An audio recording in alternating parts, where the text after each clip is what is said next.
let's get into it. Let's get into our review of the Dungeons and Dragons movie 2023. Not this one. The good one. Question mark? Yeah, the good one. So we saw the D&D movie recently. We both had a good time. We both enjoyed it. And we wanted to give our thoughts about the movie itself. Initial opinions. I feel like we should do. Should we do it like an intro? Like, what are your opinions on like what paint paper pot? Because we're not. Are we even keeping the name? Like, should we introduce ourselves at the beginning of the video? I'm Joey. I'm Kevin. Welcome to maybe the Paint and Paper Podcast. I mean, the important thing is that we're here to review the D&D movie. Yeah, the good one. It all depends on what kinds of preconceptions you bring to it. I think the heat might be like cooking my brain a little bit more than I thought. Yeah, we recorded this one already and lost it. On top of that, at least I am suffering from heat stroke right now because it's like 86 degrees. Where it's been like just 2 weeks ago, it was probably still hitting 30s at night. Yeah, that's true. Pretty wild shift. But D&D movie, the good one, not that one. This is the good one. No, that's the bad one. Where to begin? Okay, so we're going to be talking about plot. We're going to be starting off with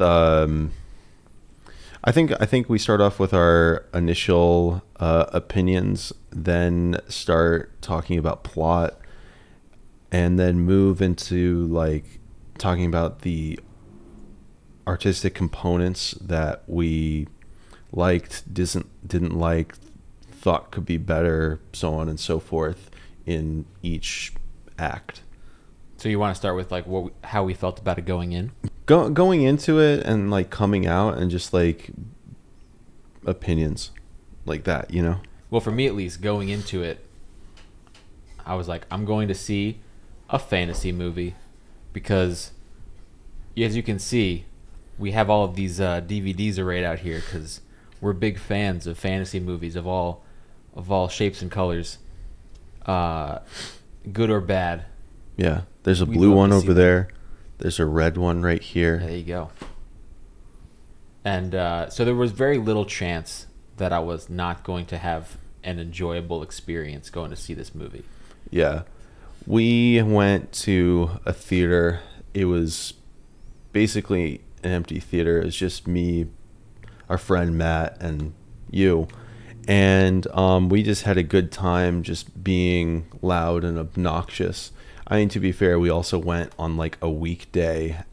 2 weeks after it came out. In a small theater at like 7 p.m. So like there was like a lot of reason for it to be like a pretty empty theater.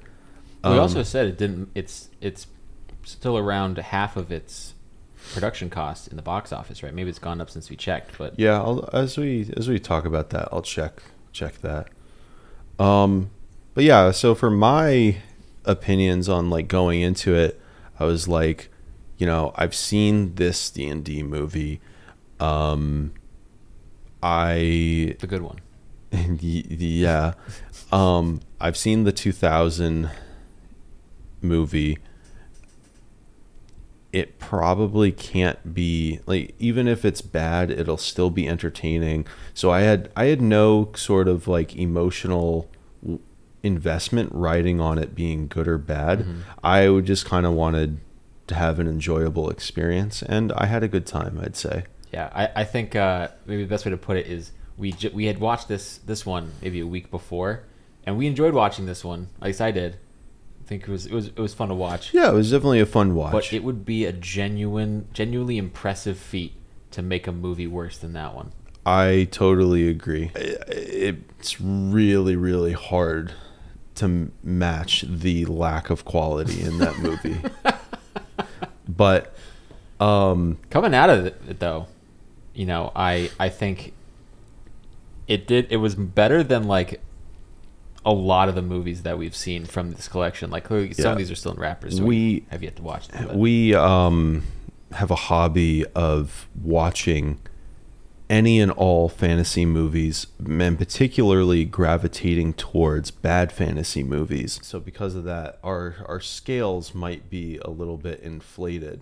But I think wading through all this garbage that's like laid out on this table, I think that gives us a pretty good understanding, like a pretty good palette of just how bad things can be and how an appreciation for really good stuff.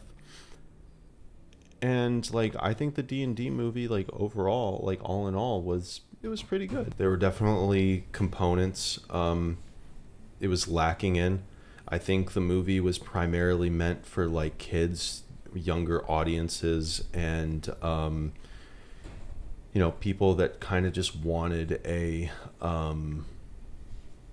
like a Marvel type experience for like normal people, I don't think it was trying to be anything it wasn't. I don't think it was trying to be like a greater exploration of anything too deep.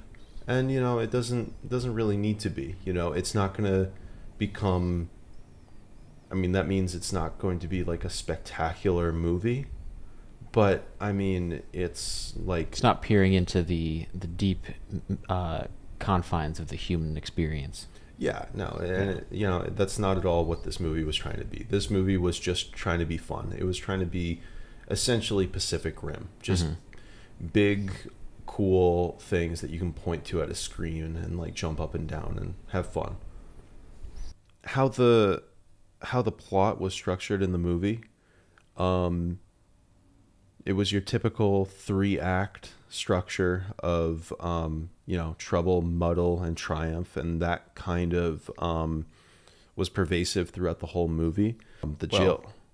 Spoiler warning. Oh yeah, obviously.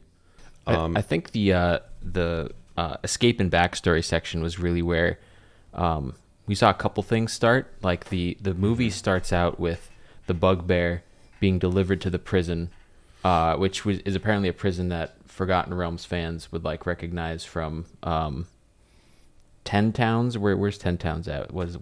That's like Icewind Dale. Icewind Dale. The far north, the Great White North. And the bugbear is like delivered to a prison cell where he first meets the two of the protagonists, and then he's like knocked out, never appears again in the movie. So that was like Immediately dies. yeah, that was like the gimmick. I think that was the first instance of like Marvel humor. Yeah. Big badass instantly gimped. Yeah, and then it launches right into Edgin, played by Chris Pine, just like spewing out his backstory, which I thought was very funny because that's such a D&D thing. Edgin really kind of fulfilled the role of a Han Solo, Star-Lord type character. Kind of like a I think he really was like a more emotionally developed Star-Lord from Guardians of the Galaxy. Guardians of the Galaxy. Yeah. I think that's like his role, and that's like who he was. Yeah, I think when we talk about this movie, we've mentioned a lot that it's very Marvel humor, which a lot of movies are these days. But yeah, it is most specifically Guardians of the Galaxy. Yeah, which sets the pace for a lot of these like roguish movies that have come out since then. As he starts elaborating on his backstory, we leaned over to each other in the theater, and as we realized it is the same story, and I was like, no, Joe, I want to give this movie the benefit of the doubt and think it's gonna be unique. But when we say the same story, in almost all of the movies that you see in front of us, the protagonist is thrust into the story through the desire to avenge or save or like bring a loved one back from the dead, right? Yeah. A princess is kidnapped. The family of the hero is like slaughtered and he's thrown into turmoil. He then goes on an adventure where he finds like a wise old man to like educate him and like kind of train him up. That kind of character, that archetype of like the wise old man shifts around and who it is and so on.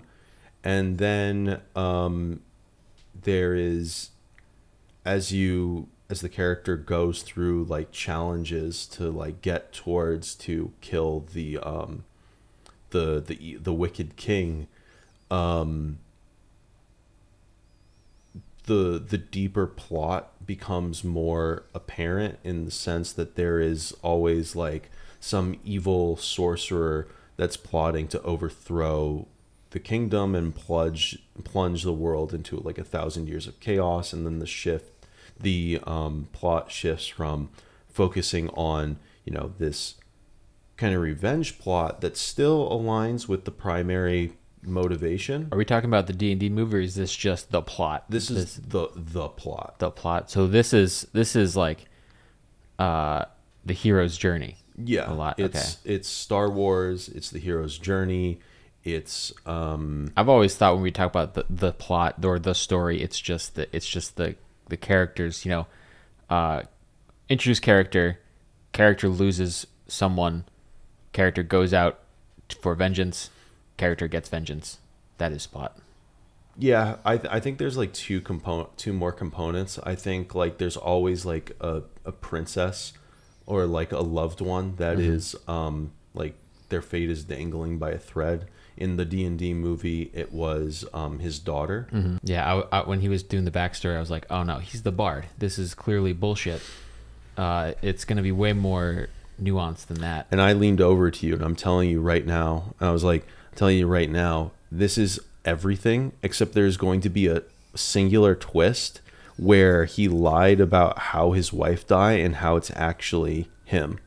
Yeah. He's the one who caused his wife's death, which lo and behold, that was exactly what it was. I knew there was something up with the coins because the camera angle was putting a lot of like emphasis on the yeah, I thought the whole deal was like he just I in my head I didn't even make the connection that gold belonged to the Red Wizards.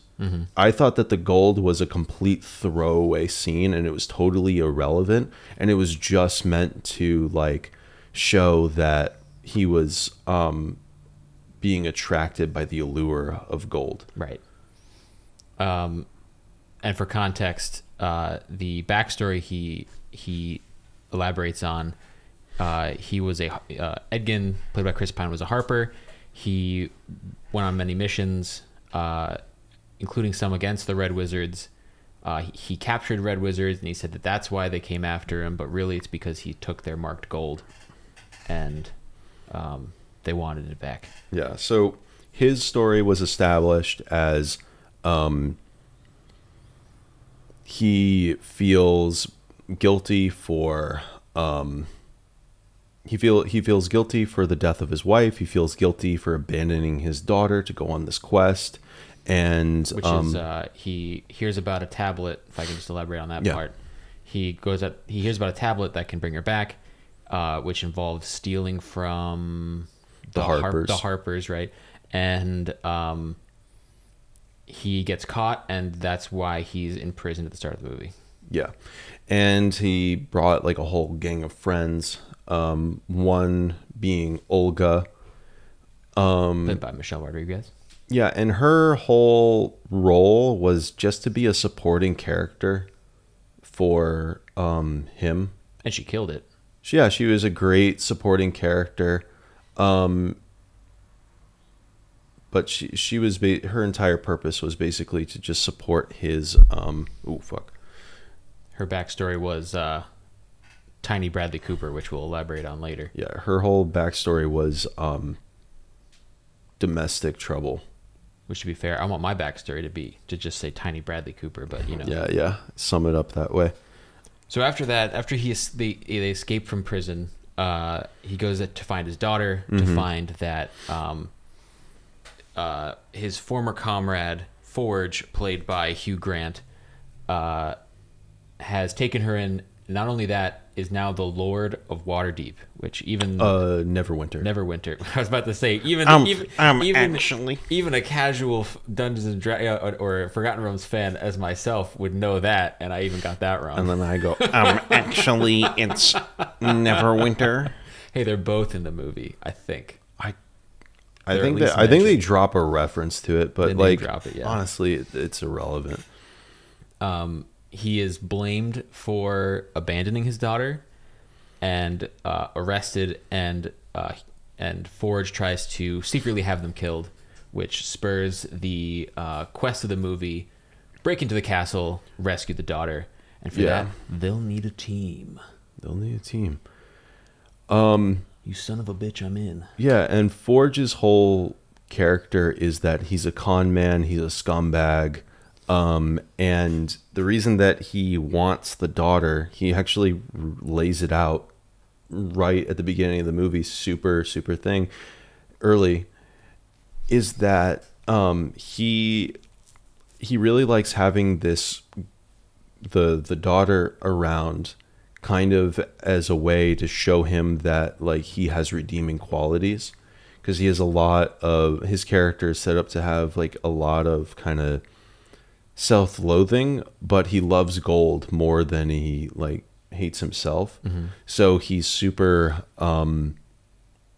he's literally, his whole character is he's a scumbag, but he feels redeemed in the eyes of this young girl who's too innocent to realize like how much of a manipulative scumbag he is.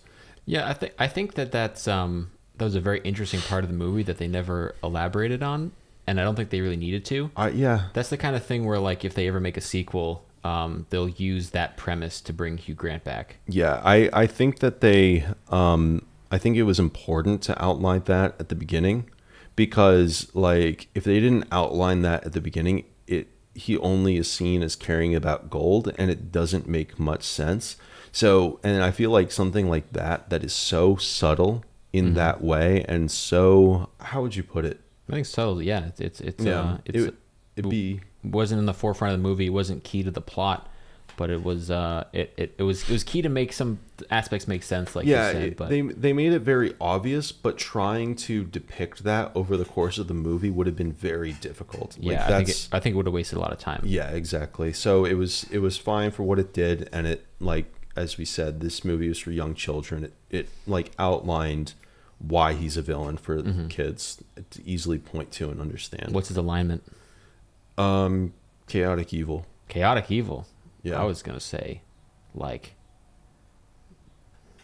I was gonna say like true neutral or like chaotic neutral. He doesn't care about anything. He only cares about gold. He lets the entire city be sacrificed, and then at the end, when it's all falling apart, he threatens to kill the girl. He literally knifed to her throat, and then is like, give me the gold, or I'm just going to kill her. That's true. I guess there would be a debate if you think he would have actually done it or not, but that's a whole other discussion. I think it's like, yeah. Maybe we'll do an alignment video. We'll have like a Hugh Grant discussion. Yeah, a character breakdown video. Yeah. Maybe that sounds fun. So what was the deal? They wanted to. So after getting rejected by the daughter, and Hugh Grant lies to the daughter about how they abandoned her again, they try to put a team together to go. Well, he tries to have them executed, and then they escape. Which, by the way, he had them executed in the middle of a back alley somewhere. I totally. Which kind of also undermines my my chaotic neutral mm-hmm. way of view. But yeah, what were you gonna say? I totally forgot. That he, like, in the first act was immediately aggro. Immediately aggro has them, takes them out back to be executed, and then they run away. And they run away, and they're like, okay, we need to do two things. We need to get the tablet of resurrection, the MacGuffin, and we need to get the girl, and then bounce out of here and like get the hell out of here. and that then sparks them to put together a team to be able to go do it. They needed somebody for reconnaissance to scout the castle, and then they needed somebody knowledgeable with magic who could get past the seals of Mordenkainen. Yeah, just like a magic man. So in the first act, in terms of artistic value, I think the acting was good. I think that the plot was relatively believable.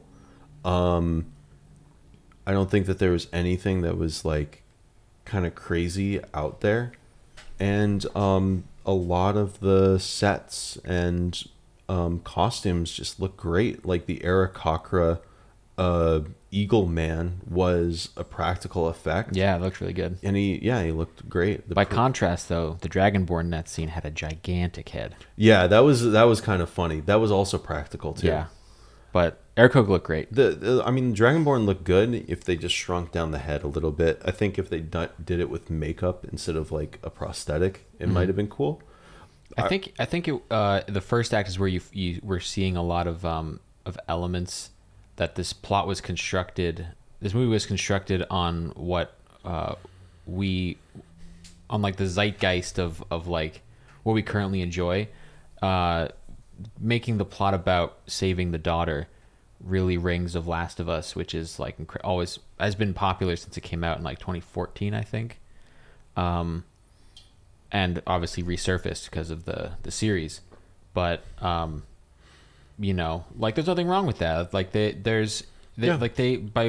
building a movie like that, you're making a movie that people will enjoy, and I think there's never anything wrong with that. We are only just starting to come out of the whole Viking craze, I mean, maybe you are. Yeah, maybe I am. But yeah, I think there are fads, and there's like different plot points that get recycled, and like cool, like kudos to them for being topical and like seeing the trends, and like that speaks a lot to like the skill of the writers to be able to see that kind of stuff.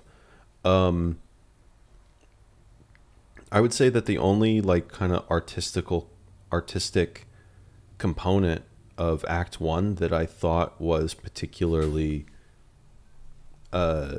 lackluster was probably the music. And that's kind of like a theme throughout this entire thing, where nothing was really memorable. It was kind of like just boilerplate adventure fantasy music, and nothing was particularly stand out or felt iconic or really kind of simple or bombastic enough to stand out. It kind of the music was definitely something that didn't ping on my radar at all. So if anything, that speaks to your point. But I mean, yeah, I really like hearing music and being able to point out specific tones. And so I think a good thing that the first act did was it really kind of established the plots and the adversarial kind of relationships, like from the get-go, right? It establishes Chris Pine's character's plot. Edgin establishes his backstory, and it kind of establishes him as like the focal point of the story that everyone's going to like rally around. And also, actually, I think it's important to bring up that Gathering the Team also introduces our other two main protagonists, which is Simon the Sorcerer, who is a capable yet clumsy the magic user that we mentioned, and Doric the Druid, who is just, what would you call it, emotionally distant? Yeah, emotionally distant, kind of like traumatized, where she has this, she was a tiefling, so she was kind of outcast by human society and taken up by the Emerald Enclave, the host of druids, like the primary druidic force in the Swords Coast. And it outlines their characters and their desires, right from the get-go. And it kind of puts together and shows that each of these characters has a reason to work together. Simon, he's kind of just doing it for the money. for the money, and When we meet him, he's like robbing a whole house full of people. but I'm talking about like in terms of his character, he's really rudderless. Like he's kind of a coward. He's kind of unsure of himself, and so he was like really looking for direction in his life. Yeah, they come to him for the heist, Yeah. and he says, "There's no way that we're gonna pull this off." And then like he's there in the next scene following along because like they're his friends. He wants to help them out. Yeah, he just is kind of like a tag along, which is fine. I feel like every D&D party kind of has a tag along. He was there for the heist where they got captured in the first place too. So he's an old friend of Edgin. I don't. Yeah, Was he? He was. Oh, And Doric though is a completely new character to the team. Simon says, "I know I have this ex-girlfriend who could probably fill the role that they mention," and then he introduces them. But Simon was one of their old friends. yeah, and Doric, her the forest that she lives in is being encroached on by Forge's forces. They keep like chopping it down and are just like kind of scorched earth across the forest. And so she, out of everybody, I feel has probably the most altruistic and the most pressing reasons to fight, because she's basically been like a combatant for the whole movie so I far. think she should have gone to find some Ents. I think they're very effective at combating deforestation. Isengard. Yeah, dude. Isengard showed us anything. And in addition, so establishing the heroes, like just as important and sometimes even more so, establishing the villains. And we very quickly establish Forge as a villain. We understand like his desires, and then we establish the Red Wizard. What was her name? She's the one I'm lacking on now. She was Sophina. Sophina, the Red Mage. So Sophina is very quickly revealed to be a Red Mage, and as you know, all Red Mages are evil in the D&D. Wow. Yeah, are evil in the D&D setting. And her motivations at this point are kind of unclear. We know that she is the reason that Forge, who is kind of just openly said as incompetent, bumbling con man who kind of like gets lucky more than he actually produces something of worth by his own merit, he's been elevated by Sophia to be the Lord of Neverwinter. And she has a scene where she's talking with this really grim looking figure that comes out of the shadows, which was some of the coolest special effects in the movie, in my opinion. But I love a good Lich or a Death Knight, so absolutely, they are like everything. You know what I mean? It's so good looking. It's the horrific mirror. It's body horror. It's this could be me. Lengths you go for power. Yeah, absolutely. It's everything. It's like all those conflicts and all that evil. I would say that was probably going back into the artistic components after highlighting everybody's character motivations. I would say that probably was the best scene in the movie in creating tone and tension. And really kind of establishing a threat early on and setting up this really important Red Wizard subplot. Going into Act 2.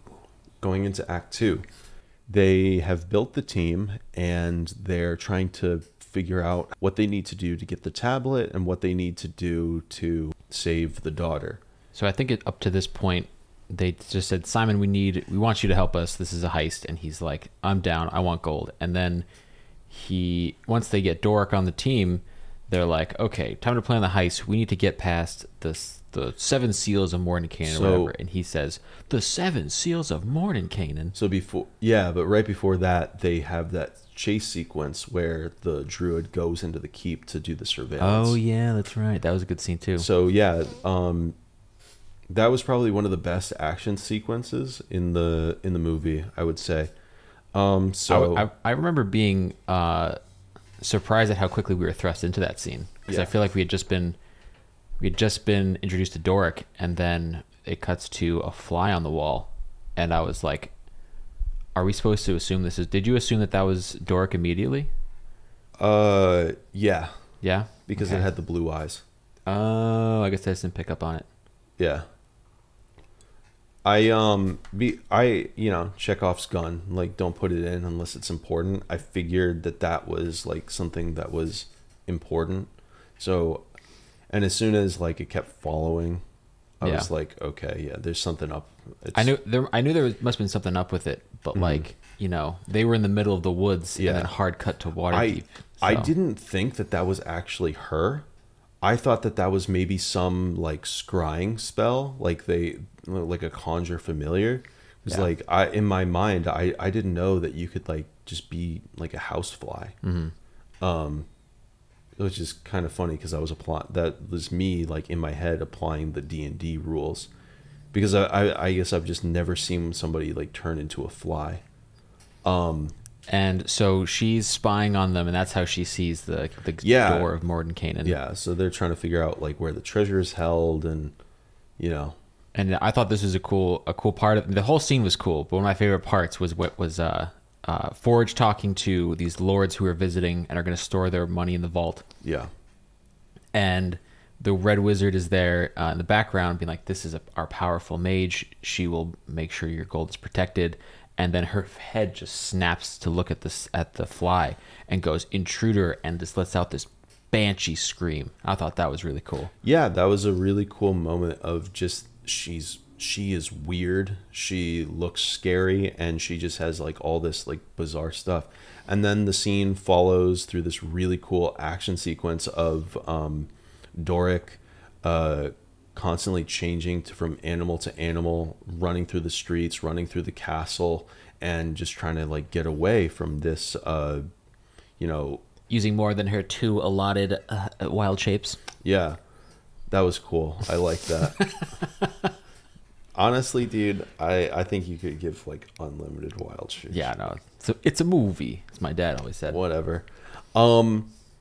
So then she got out. She goes and meets back up and explains to them, and then they're in a bar in the forest, the treetop club, the Mile High Canopy, where druids go to get their drinks. Yeah, dude, absolutely. You gotta be drinking that goodberry juice. So they're Druid bar name Goodberry Grotto. Writing that down. Continue. The Goodberry Grotto. That's awesome. Okay, if we ever like open up a beer garden, don't steal it. Yeah, censor it. Yeah. So where was I? Yeah. So then what's his face like spazzes out about like, oh, Mordenkainen's. It's Mordenkainen's 7 deadly seals. There's no way that a wizard such as me could break through, unless, of course, I had the Helm of Disjunction. The MacGuffin crystal, yeah. Yeah, the helm of plot device, the helm of plot advancement. Yeah, exactly. Which, like, say what you will about MacGuffin crystals, I think there's no better movie for a MacGuffin crystal plot point than a D&D movie. Oh, dude, it's like everything. Yeah, that is the heart of any D&D campaign. Oh, absolutely. It needs to be. Mm-hmm. They give you like a whole section in the DMG for them. So is there really? I mean, not specifically plot devices, but you could turn any of the magical items. So then that sparks them to go on a quest to search for the Helm of Disjunction, which has the power to nullify magic. And so Holga knows that her tribe fought in the battle where it was last seen, and then they go and try to resurrect or speak with dead a whole bunch of people in the graveyard. Which is the cemetery scene from a lot of the advertising of the movie. Yeah. So they, they have some emotional back and forth between Olga and Holga. I keep thinking her name is Olga. Holga and what's Chris Pine's name? Edgin. Edgin. I always forget Edgin. And Edgin. And then they start digging up people, asking questions, and get pointed into the next direction of like where to get it from Paladin Man. Yeah, which was a scene with pretty heavy Marvel humor. Yeah, but all the questions that they were asking. So artistic value. This is when I first started to notice that was kind of like dragging on the experience, where the artistic components were a little bit lackluster. Like there at the beginning of the graveyard scene, there was supposed to be there was the scene where they were kind of having a back and forth of like how do you feel about your daughter like rejecting you kind of deal. And the emotional weight of that scene was just not conveyed well, and it was just in a very like unbelievable way, and just didn't really feel that it accomplished what it was trying to do, right? And I think I came to realize that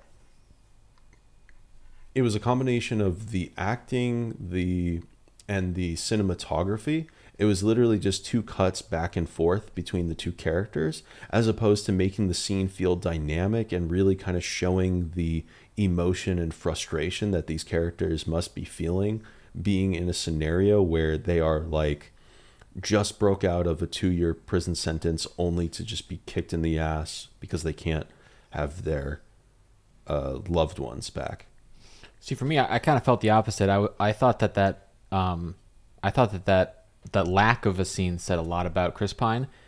Back in my head, I was still thinking like, man, this sucks. Like, his daughter believes this horrendous lie about him, and now what says most about Edgin to me was that he's like, okay, I'm going to plan this zany heist to get my daughter back. So he's like clearly a guy, a man of action first and foremost, but also somebody who distracts himself with action in order to avoid harsh truths.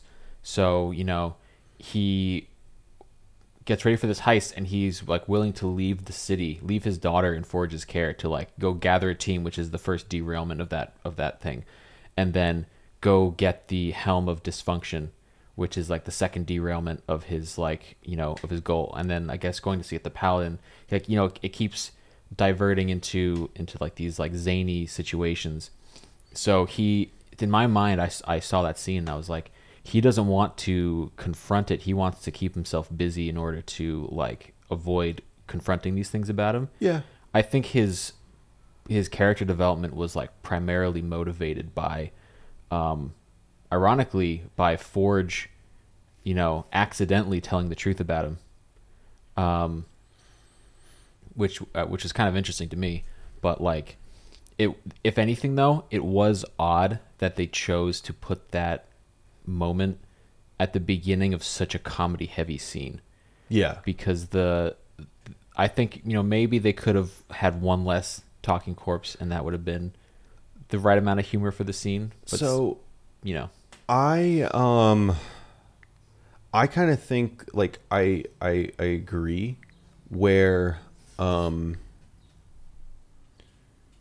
that he's like a man of action that uses action and momentum to distract himself from hardship, and I think that could have been translated a lot better is if instead of the scene being static, two characters staring at each other, if the scene had been given motion where he was like walking through the cemetery, leaning down, reading the stones, and then I can't Holga, I think it was Holga that was talking to him, being like, "Hey, are you okay?" Blah blah blah blah blah, and him being like, "I'm fine. I just want to find the thing," and then him getting like progressively more frustrated to the point where he's like about to like start like yelling at Olga because. And that being a way of hinting at like his kind of frustration and like his kind of desperation, and that kind of motion of like walking through the thing, getting frustrated, not finding like the correct marker, and then the tension be broken by Simon saying like, "Hey guys, over here, I found this," and then him being like dismissive and be like, "We'll talk about this later," and then going and then rehashing that. Because that could have been really good, I feel really good emotional and narrative setup for the other scene that they had later in the movie when they were sitting around the campfire. And he kind of like has his spiel of like, we can't give up because giving up is death, essentially. I think those two scenes are kind of the same side, like opposite sides of the same coin.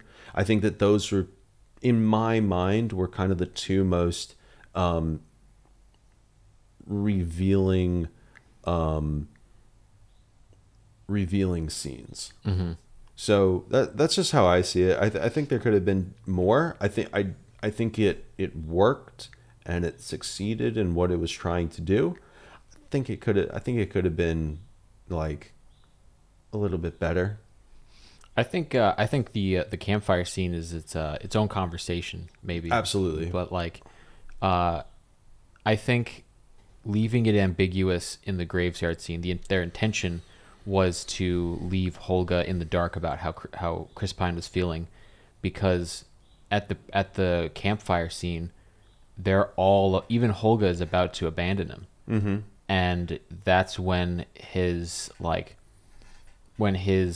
simultaneously he doubles down on his like ambition to save his daughter, but also you can see the rope coming apart at the seams. That's not a metaphor. What am I trying to say? Seeing him come up, just Chris Pine come apart at the seams, become like emotionally unraveled. Yeah, but ultimately show his resolve. I love the campfire scene. So like, you know. Yeah, I think it was good, and I liked it too. I think that definitely that scene definitely had like the most emotional weight, and I think that it was done a lot. That scene was done a lot better than a lot of the other sort of like emotional character building scenes. I just kind of wish that there was a little bit more foreshadowing or like kind of foretelling of that scene being like.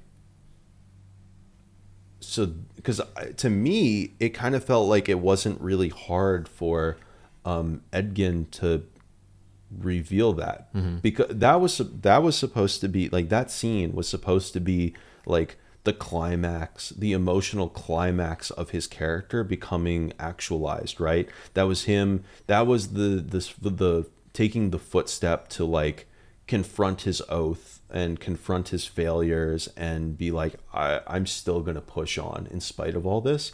And I think that there could have been more could have been done to enhance that feeling and like him coming to that conclusion, or more like feeding into the notion of like him coming into that conclusion. The next step in their quest to find the helmet was meeting Dranks, Guardian of the Galaxy Drax, the Paladin, who was not emotionally, he was Drax. he was that overly serious, overly what's the word I'm looking for? Overly literal. Yeah, he was the overly literal character. And even more than that, the player who's only around for like 3 sessions. Yeah, for the one set, for the couple of sessions, and then pieces out. So they get through the graveyard scene, they talk to everybody, and they come to the conclusion that there's this paladin named Zank.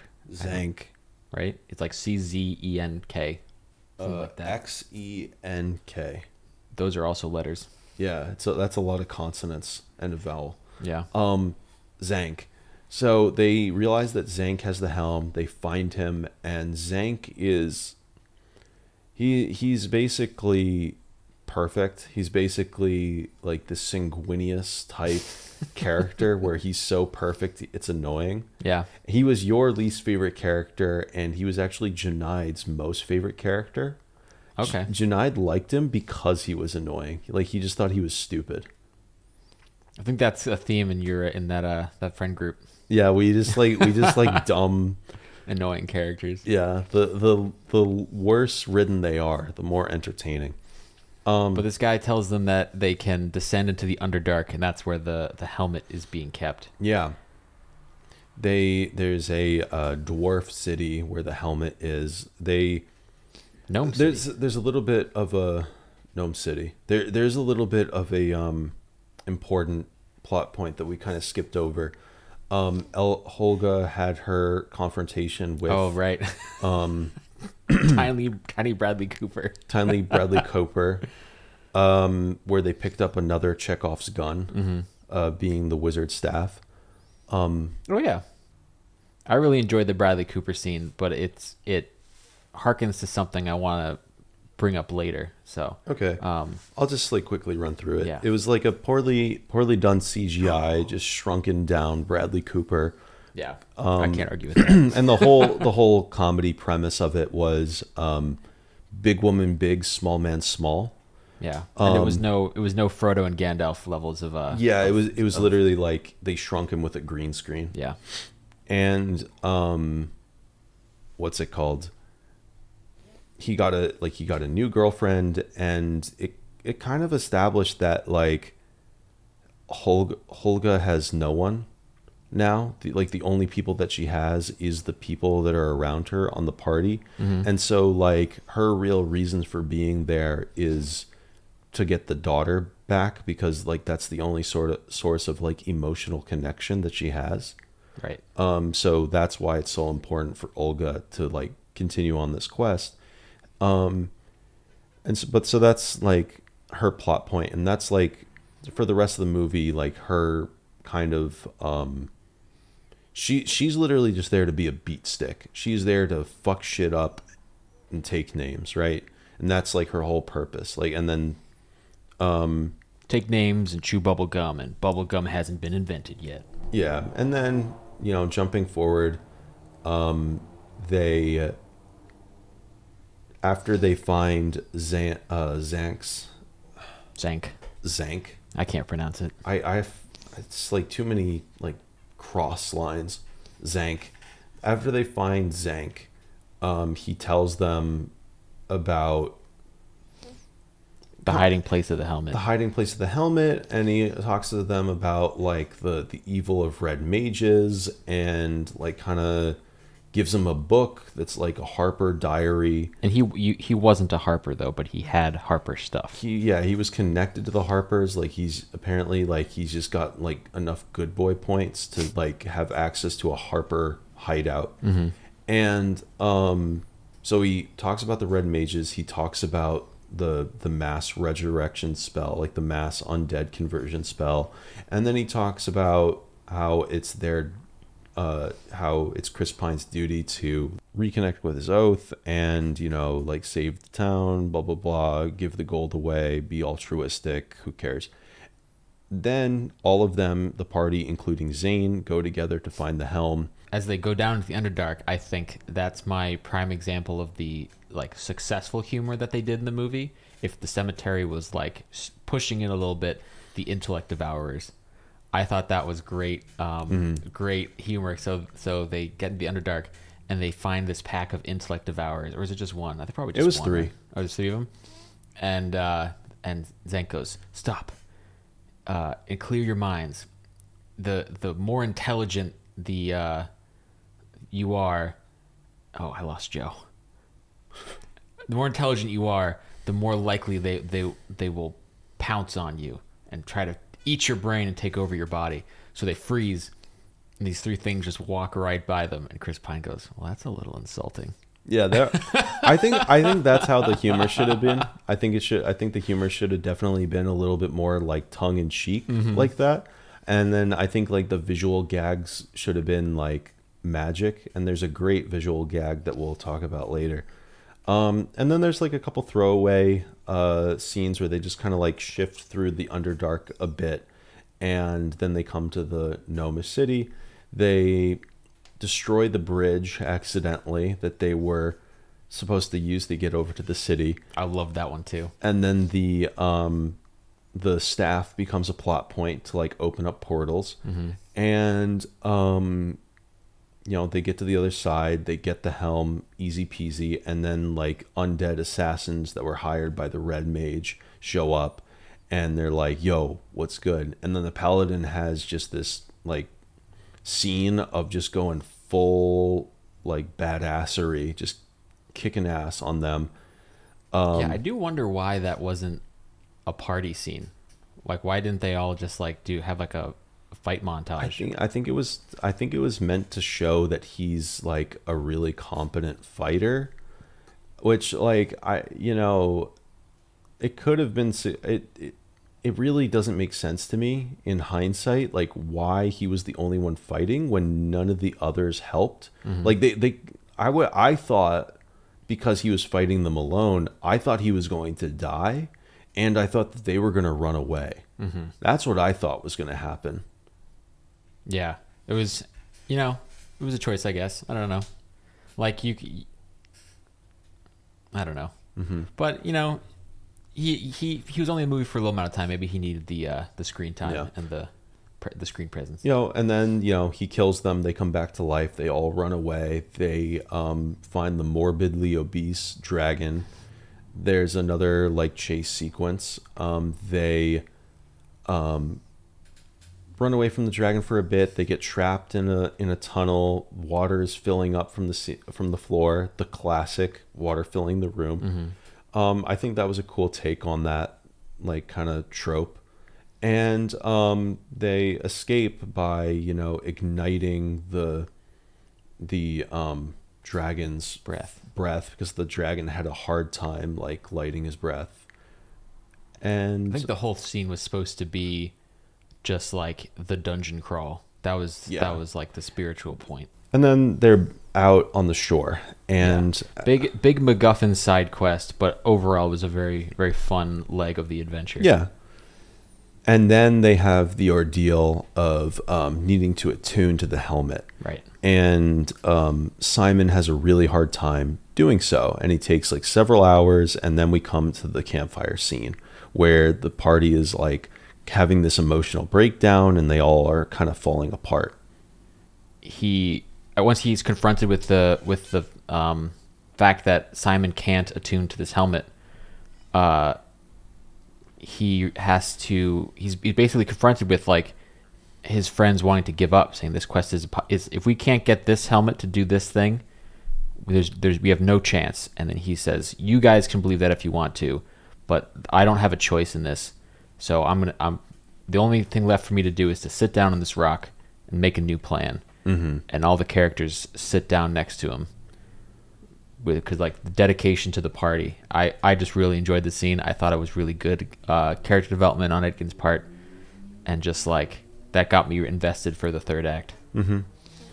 Yeah, I think it was a cool scene. I think for me, like at first it just wasn't what I was expecting, so I was just kind of like thrown off a little bit, and I can't even really describe what that means for me.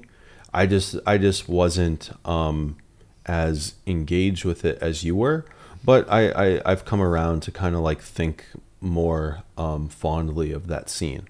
So artistically, once again, I think everything was pretty good, but the music was a bit lackluster. Costumes were great. The fight choreography, great. I think that the fight choreography combined with the special effects was probably one of the strongest components of Act this 2 or the whole movie. Honestly, the whole movie, Yeah. but definitely of Act 2 as well. Because Act 2, we had the fight with the dragon, and running away from the mage scene, kind of. That was like, it kind of existed between Act 1 and 2. You and the druid's running away from the mage? Yeah, I think my only gripe was Simon in Act 1 cast this reverse gravity spell, and that was just kind of like a throwaway gimmick that didn't really have any sort of significance on the plot, and I was really expecting that to be a Now that you mention it, plot point.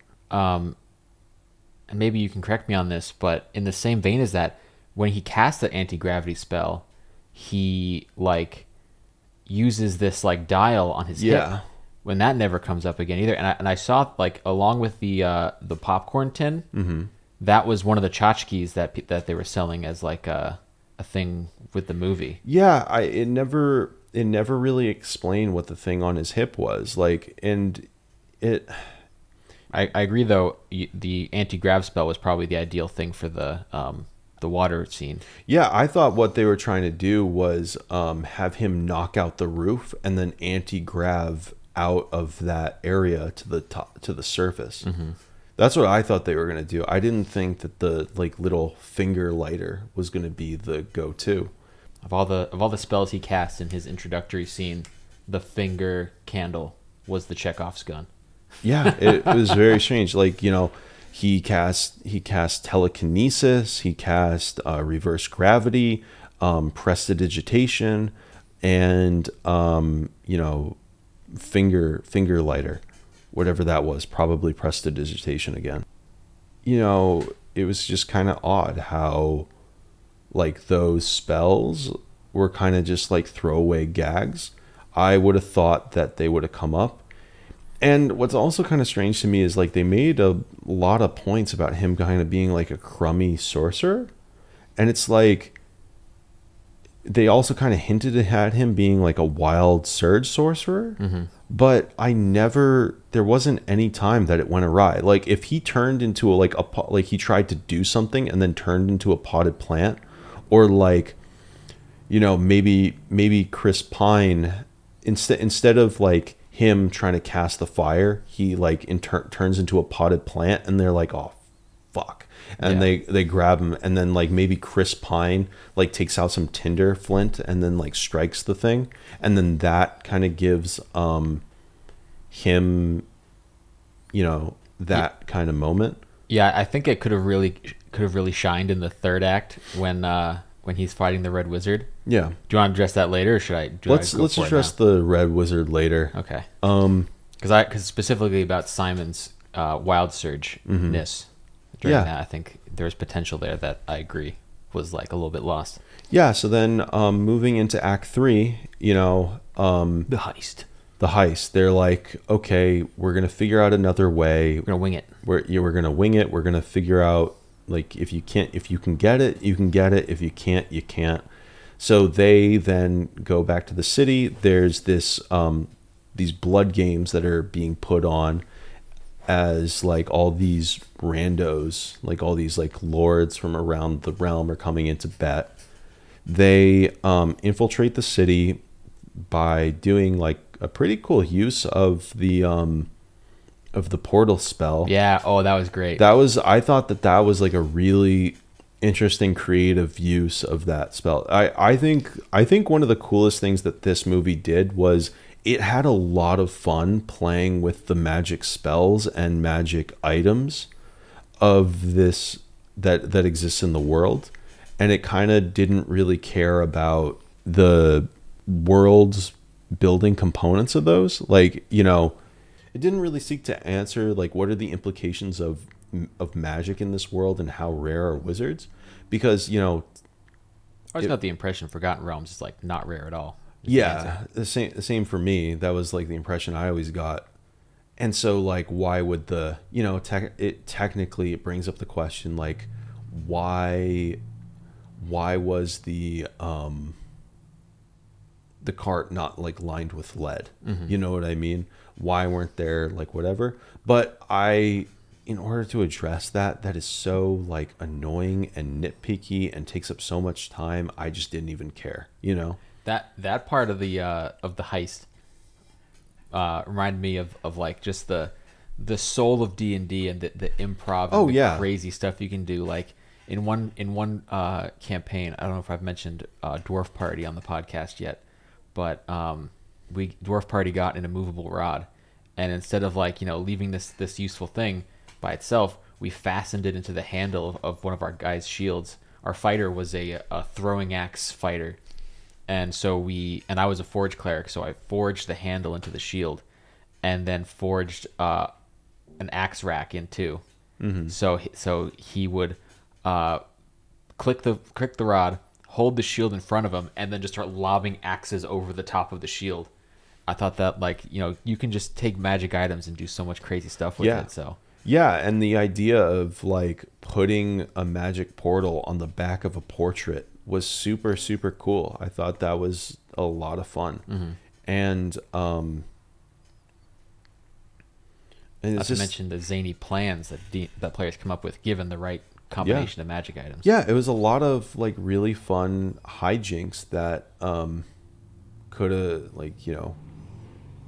that like just gave a lot of inspiration. Mm-hmm. That was a lot of fun. So they come up with this new plan. They're going to find the treasure that's being shipped in.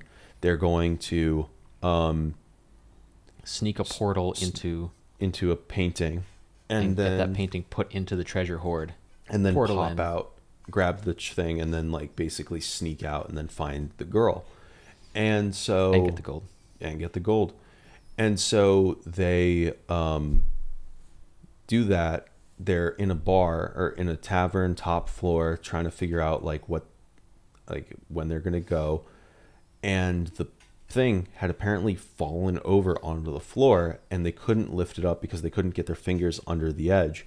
So what happened was Chris Pine, Olga, and Edgin, Olga, and Simon kind of go into the castle and split up to search for it, and they try to do that. And while that's happening, the girl, the druid Doric, is chiseling away at the table trying to get up and under. And Simon handed everybody sending stones, which are just walkie-talkies to like keep in communication. So then it kind of all goes awry. As any movie heist does. Simon finally gains the ability to use the Helm of Disjunction by like facing his great-great-grandfather or whoever it was, punching him in the face. They open the door, they get into that room, and there's nothing there. They get captured by tentacles. Chris Pine comes, sees his daughter, who was like a fake, who was like the red wizard posing as his daughter. And then he gets captured, and Doric gets up and under and into the treasure room, and then realizes that it's empty too. No, she got into the actual treasure hoard, which was at the docks. Oh, right. Yeah. And then she pops up, realizes at the docks, tries to tell everybody. And that's how they figure out that Forge's real plan is to steal all the gold and run for it. And so they kind of all fail, and then the red mage is like, instead of killing you right now, I'm going to put you all in the blood games. And then that is kind of like the half ending. So that's like the first. Well, actually, no. That's the muddle. Trouble, muddle, triumph. That's the trouble. And they're in the blood games. They do a whole bunch of like wacky shit to escape, get back to the treasure. They find the treasure. It's on a boat. They cut it off before find the daughter too, because Forge was leaving, so they cut him off. They take back the daughter, and they're sailing away. And that is the end of plot 3. And then of arc 3, and then there's arc 3.5. Yeah. Which is like they are escaping. They have all the gold, and they see the Red Wizard's plan, which is the aforementioned mass zombie spell that the Red Wizards used to conquer their own city, continent, wherever that is. And they're like, oh man, I guess we got to turn around and be heroes. Ain't that just the way? Ain't that just the way? So, they turn around and they go to do it. They pull everybody out by portaling the bottom of the boat filled with treasure onto a hot air balloon, and then the treasure gets dumped out into the city, which lures all the people away from the conquerors. I feel like they could have had some people get taken over by it, and that would have been the reason why, the town guard wasn't doing anything about this. Yeah, I'll tell my problems with that scene because I feel like that kind of highlights it. But they, final confrontation with the Red Mage. They kill they fight the Red Mage. She uses Time Stop. Simon counters it, and then they beat the crap out of her. And Holga has died. And then Chris Pine is faced with the decision: do I resurrect the woman who has basically become the mother of my daughter, or do I resurrect the woman that I love? Mm-hmm. And so he kind of has this moment where he chooses Holga over his wife. And, a couple things more happen. They're recognized as heroes, and Forge gets sent to prison, and movie over. Mm-hmm. And, everybody kind of lives happily ever after for that moment. So my problems with that scene were, I didn't feel that there needed to be a second climax. I think they could have either had the heist work, mm-hmm. the whole plot about being captured didn't really need to happen. The reason that plot point of them being captured happened was so that they could use the blood games. Mm-hmm.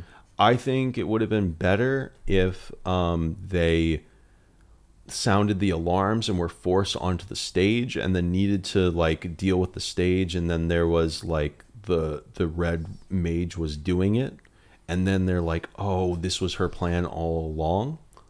I feel like the intention was, if it had happened while they were in the middle of the heist, they would have been thieves with a sense of self-preservation. By putting them out on the ocean, there was a definitive moment where it's like, all right, are we thieves who are going to get away with our bounty, or are we going to turn around and be heroes? Yeah, and I think I think that was their intention. I'm sure there's a way that they could have still achieved that without having such a separated things. That being said, I think it still worked. I think it was still fun. What I think they should have done. What I think they should have done was, I think that they should have had people get found out. They're yelling, "Come over the sending stone." Him actually find the girl with invisibility. Because, and that would have been a valuable asset, as you see. Mm-hmm. And then him being like, okay, I have my daughter. My friends are in trouble. I know that they're in trouble because of the sending stone. They're getting beat up in the arena. If I wanted to, I could just leave, take my daughter and leave.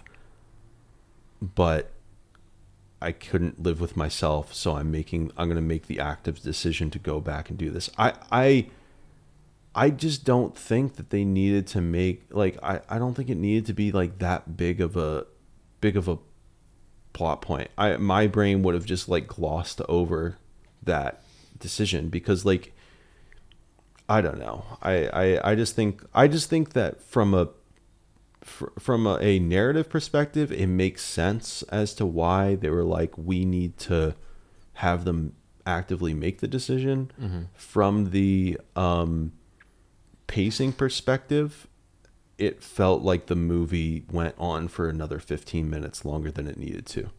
Yeah, I get that.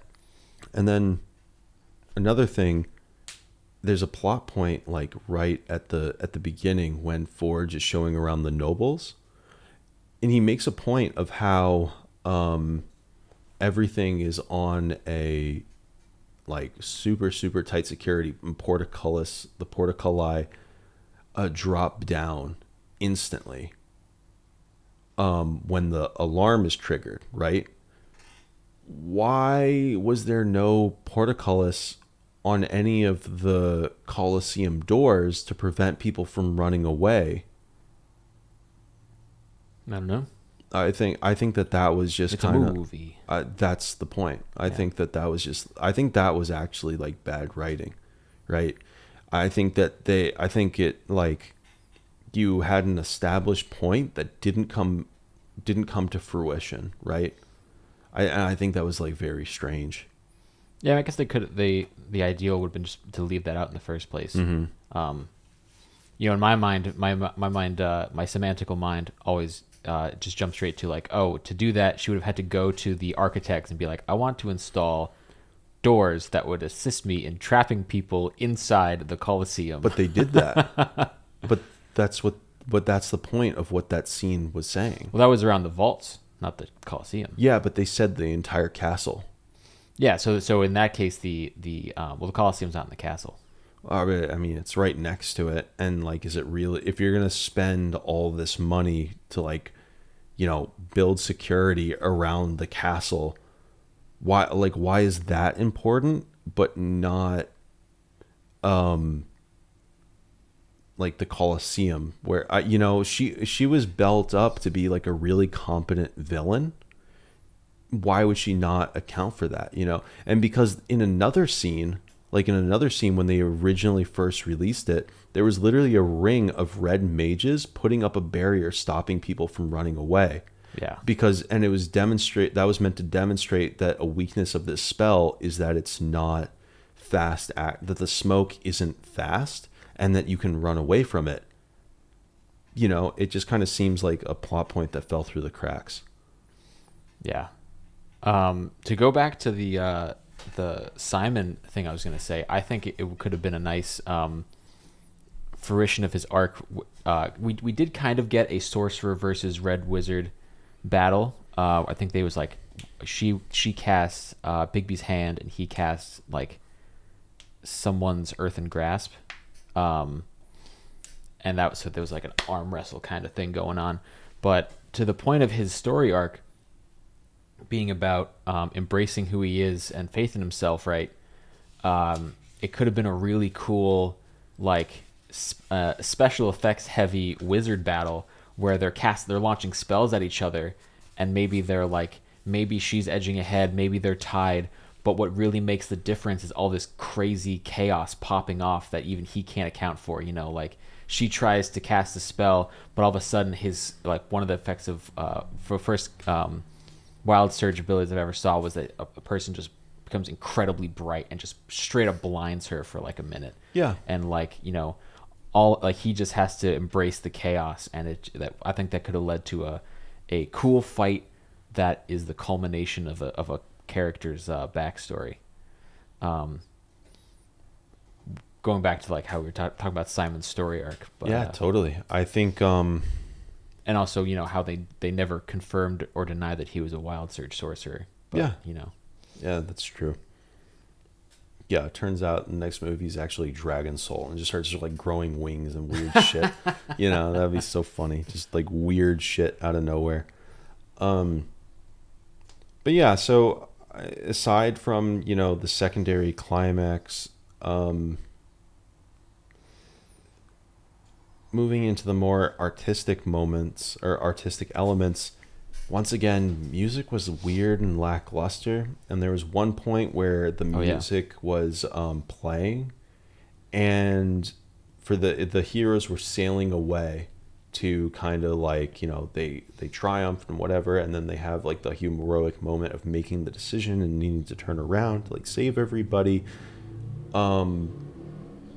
They looked at it, they had this big heroic kind of score playing for them, and it was like, oh, this is a moment, this is like they're all like coming back, they're all like really hyped on it, and then the scene changes to the villain, and the villain's doing her thing, and like for like 4 or 5 seconds the hero theme is playing as this villain is like doing her villain stuff, and it's like this framing is just totally weird. Why is the hero theme playing? And it's like, I mean, I could understand, but it didn't. I could understand if it was meant to be like, you know, despite all this evil, the heroes are still going to face it. I could understand that if it was like a close up on the villain, hero theme is still playing, and then it zooms out and pans down to see the heroes coming up to address it, where it would have been like a transition into like them coming up to face this evil, and like the heroic music is still playing. But it just kind of felt like they didn't they didn't have like another music score to play while the evil person was doing her stuff. Mm-hmm. So I just thought that was like a really like disorienting thing, which kind of like goes into my issue with tone with this movie. Like I felt like because of certain scenes undermining the seriousness of the movie, and the movie I think being primarily targeted towards children, they didn't have like a consistent tone throughout the whole movie. The red mages were the only people that were threatening, which not a problem. That's cool. That's awesome, because now you're setting them up as a huge threat, you know, for potential sequels, and like it's really kind of showing like how evil they are, right? But everything else was just kind of like whatever, you know. There's too much comedy, I feel, in certain areas that undermined seriousness. Like how they had the red mage do this like bizarre like ha ha ha ha ha ha ha ha ha ha ha laugh when she captured Chris Pine. Mm-hmm. And it just kind of like made it feel really weird, her like character. Yeah. They're forward for me. I think the humor was kind of integral to being a D&D movie, Mm-hmm. which maybe should bring us to like one of the main things we wanted to talk about in this. Do you think it was a successful D&D movie? I don't know. I don't. I do and I don't think so. From the perspective of this movie is meant for kids, it gets kids excited, and it really kind of puts like the most palatable, like interesting things about D&D at the forefront, being like a party of friends, having fun, going on adventures, stopping evil wizards, and you know, just having like really cool bombastic adventures. That I feel is what the thing does well, right? I think that is like it really feels like this is a kids movie, you know, like young adult to like child movie. And you know, if that succeeds in getting a lot of young kids interested in D&D, I think then it was a successful D&D movie. I think it successfully advocated for the game. However, I don't feel that the movie was meant for me. I don't feel like I'm the target demographic of this movie, despite me being, and you know, you as well, being super into the D&D franchise and knowing like way more lore and substance about what D&D is than like any Norman that's out there, you know. Yeah, like we said that we felt like the advertising campaign missed us because it took us for granted, which you know sounds like like yeah, that's so insulting, but you know it's we also we were in the theater. Yeah. We saw the movie, so clearly we are granted. It's granted that we're going to see this movie, given all the DVDs you see. Yeah, and I mean, I know that's, you know, we both know that is like kind of like an allegorical, like a personal anecdote, right? That's a personal anecdote that we didn't see. And we looked up what the advertising campaign for this looked like, right? There were a a lot of trailers, and the only, I mean, I'm speaking for myself. The only advertising stuff that I saw for this movie were trailers. When the big trailers dropped, those kind of got recommended to me, like the trailer ads. And then there was Yeah, same. they did several appearances at like Comic-Cons and other sort of conventions worldwide and in Sponsored the US. Critical Role. Yeah, they Critical Role like gave a shout out. Ginny, I was curious to know, like, I wasn't really sure who they reached out. Like, I would have thought that there would have been a lot more connection to content creators, but the only one that you and I have really seen was Ginny D, doing the loot box video, like the loot box short, which, you know, that's cool. It definitely seems like they're trying to put her at the front of a lot of these things, you know, because she seems like to be a very palatable, very passionate person, and you know that's great. I think Ginny D is a fantastic advocate for the game and for players, and I think that was like really good. I kind of wish that there was a little bit more like outreach in the community, but it kind of makes sense for the two that we saw that they chose. Yeah, and if we're not like, you know, like you said, if we're A, probably not the demographic, and B, kind of taken for granted, advertising towards us is probably not going to be the best investment of their money. Yeah, we also aren't like, I feel like a lot of the marketing was also more like on Twitter than it was Instagram or, you know, other platforms, which makes sense because those are Twitter's an announcement platform, you know, short image and short text. So makes sense. All right. I got a hot take Okay. on is this a successful D&D movie? Okay. You ready? It was as good as it could be because it doesn't exist. A good D&D movie doesn't exist? Right.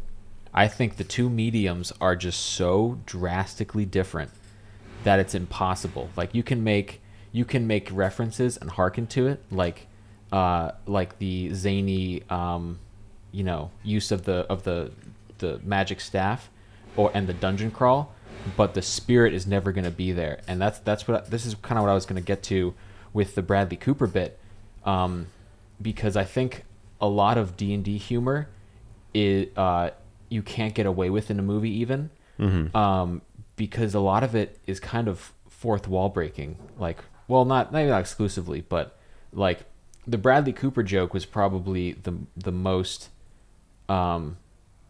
the closest thing you're going to get, because the joke is, hey, that's tiny Bradley Cooper, right? You know, that's like me introducing an NPC and showing you his character portrait and just taking Bradley Cooper's face and being like, yeah, this is the character. Well, you did kind of once make actual Shia LaBeouf be. Well, yeah, that's another thing. That's not something you can get away with in a movie either. Not to mention like story structure. The idea that you know, when you are like creating the movie after you have like written the script, you have which is like making the plan. If you're going to put it in D&D terms, once you've written the script, you know exactly how the story ends. Like halfway through a movie, there's no chance that the ending is going to be completely different than what you had originally written. So in that sense, I don't think it's something that can really. In that sense, I think this was a Forgotten Realms movie with D&D branding. I don't think a D&D movie is possible, because Dungeons and Dragons is almost kind of a name synonymous with just tabletop RPGs. It dominated the space so completely for such a long period of time. Also, to your point, this movie, while it was definitely more successful than this one, the 2000 one, it still kind of suffered from the fact that there was a main character, and that main character was Edgin. Edgin was absolutely the main character, Right. and he everybody centered around him. Everything was about him. It was his daughter. Olga had a connection to his daughter. Simon was his friend and knew him, and then by proxy, what was the girl's name? Doric, and by proxy, Doric. And so he really was like the face of the party and had a lot of like moments where it was really just him, and like that kind of stuff really kind of bounces around, you know. I don't know. I think Vox Machina is much better at demonstrating a successful D&D style. Well, that's another point I was going to Media. bring up. Yeah. That was the point I was going to bring up, because I think I'm not like writing thesis papers on this or anything, but I think the translation of mediums is so fascinating, and the biggest example that I love, because I was a, like, you know, I've been a fan of Critical Role since like the 8th episode. The first thing I saw was Scanlan getting eaten by that bullet, and Grog ripping it in half.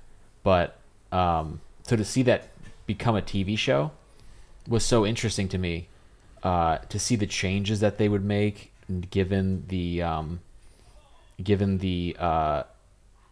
chance to go back and change like plot points, what they would streamline, what they would keep. So seeing it transition into the TV show was interesting, on how what story beats they would keep or change, how the medium demands that they change things, and even from beginning to the end of the campaign, there's a distinct like transformation of their tone because of the medium. They started as a home campaign, and the energy of that is still very much there from the first couple streamed sessions, and then they started adding character romance and all these other theatrical plot points, which I really enjoyed, and then taking that and transitioning it into the TV show was very fascinating to me.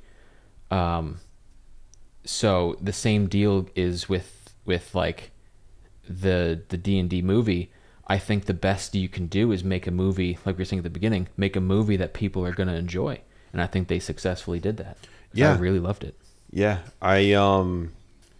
The more that you make a D&D movie, and I really think that Vox Machina is probably the best, like D&D.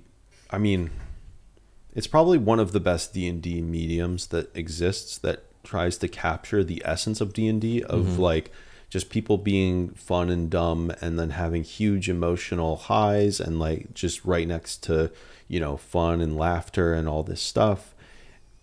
And while also kind of like really having a holistic cast. So I think that is probably one of the best. Yeah, as much as you can, given that the whole campaign is scripted. Yeah. Tinfoil. Do you want me to go get some tinfoil for you? Yes. I mean, that's also another kind of thing that we should talk about at some point. Do we think Crit Roll is scripted? Crit Roll. Do we think Crit Roll is scripted, or like, if it is, doesn't matter? Yeah. For the record, I don't think it's scripted. I just think it's hilarious that some people think that. I'll take the opinion. I think that I love conspiracy theories, especially conspiracy theories attached to something that is like so irrelevant, and like you know what I mean. So I'm gonna say that it is scripted. I mean, the cast says it all the time, so you're probably right. Yeah. Anyway, I think that they made an enjoyable movie. It harkens and shows affection for Dungeons and Dragons. There's a lot of cameos, and so on. The only thing that I think is like kind of egregious is The Owlbear. I agree. I was gonna Greatest cinema sin ever made. I was gonna say it credited the true creators Right. of D&D being Hasbro, of course. not Gary Gygax. Yeah, that was kind of weird. But you know, that's also something, I don't know. That's something that we see a lot in like Netflix about how they'll try to rebrand certain things as their own, and they won't really acknowledge the history of that thing. So you know, like that's just corporate America, baby. Like, you know, Yeah. it's like you aren't gonna escape that. Only thing I can say to that is to the point where I said it's more of a Forgotten Realms movie than a D&D movie. The Gary Gygax setting is Greyhawk, and Forgotten Realms is a setting I think purchased by Hasbro. But you should still, if you're gonna make it a Dungeons and Dragons movie, you should probably still credit Gary Gygax. Absolutely. I also don't think it's like one of those things that's like boycott the movie. The movie is an egregious. It's like, dude, yeah, of course, it's a movie made by a corporation. It's not a like a Sundance art piece. It's meant to make money. It was meant to appeal to as many people as possible, make money, and you know, but you know, you can still enjoy it for what it is. You know, I had a good time. I would watch it again. You know, What's your score? As like a piece of entertainment, I think it was like 8.5. As a work of art, probably like a 6 out of 10. So if I was to combine those scores overall, I would put it at about like a 7 out of 10. A 6.5, 7 out of 10. You know, it was good. It was entertaining. I would watch it again. It's a fun movie to throw on during Halloween type air, you know? For me, it's I would probably put it as an 8 out of 10. And put in perspective that Lord of the Rings is a 12 out of 10.